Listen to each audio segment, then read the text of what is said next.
වෙහෙසකර දවසක් නිමා කර ඇඟපතේ වෙහෙස නිවාගන්න ඇත්ගාලට ඇවිත් වතුරේ බැහැල සුවසේ ඉන්න බුරුම රාජා හෙවත් කළු ඇතා. ඇත්පාලකවරුත් හනිහනිකට බුරුම රාජව නාවන්න ලකලෑස්ති වෙන හැටි. ඒ සඳහා අවශ්‍ය ආම්පන්න ටික හොයාගෙන ඒවා පිරිසිදු කරගෙන සූදානම් කරගන්නවා.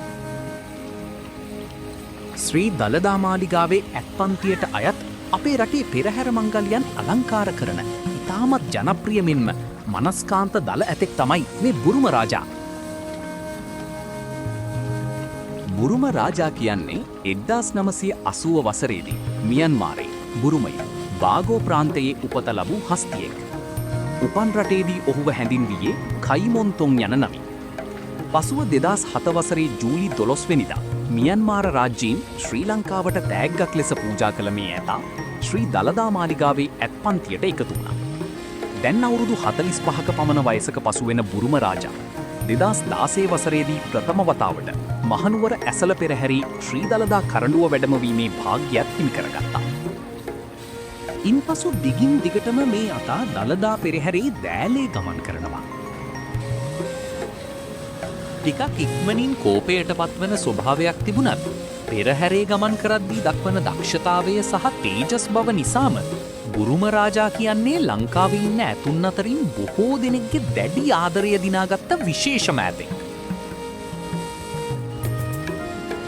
තමන්ගේ දරුවෙක් බලාගන්න විදිහට කිසිම වෙනසක් නැතුව ඇත්පාලකවරුන් ඇතාව පිරිසිදු කරලා නාවන අපූර්ව.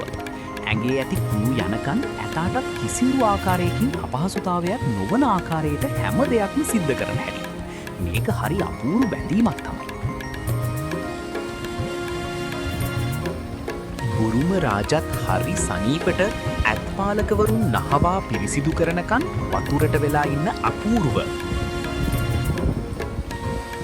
ඇත්තටම සද්ධන්තේ කීලා කරගෙන මුළු ජීවිතයම ඔහු සමගින් කාලය ගත කරගෙන මොවුන් මේ සිදු කරන ක්‍රියාව අපි ඇස් දෙකෙන් දකින දේට වඩා ගොඩාක් ලොකු ක්‍රියාවලියක්.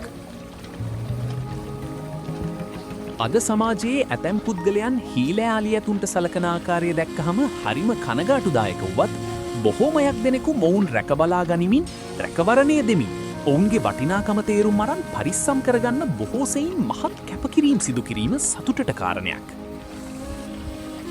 ඉතින් අපි ප්‍රාර්ථනා කරමු බුරුම රාජටත් එයාගේ දිවිගමන නිමාවන තෙක්ම මේ ආකාරයෙන් ආදරෙන් රැකවරණය දෙමින් එයාව බලා කියාගෙන ඉන්න ලැබේවා කියලා. මේ වීඩියෝ එක නරඹපු ඔයාටත් බොහෝම ස්තුතියි. ආයෙත් වීඩියෝවකින් හමුවන තෙක් රැඳී සිටින්න අප සමගින්.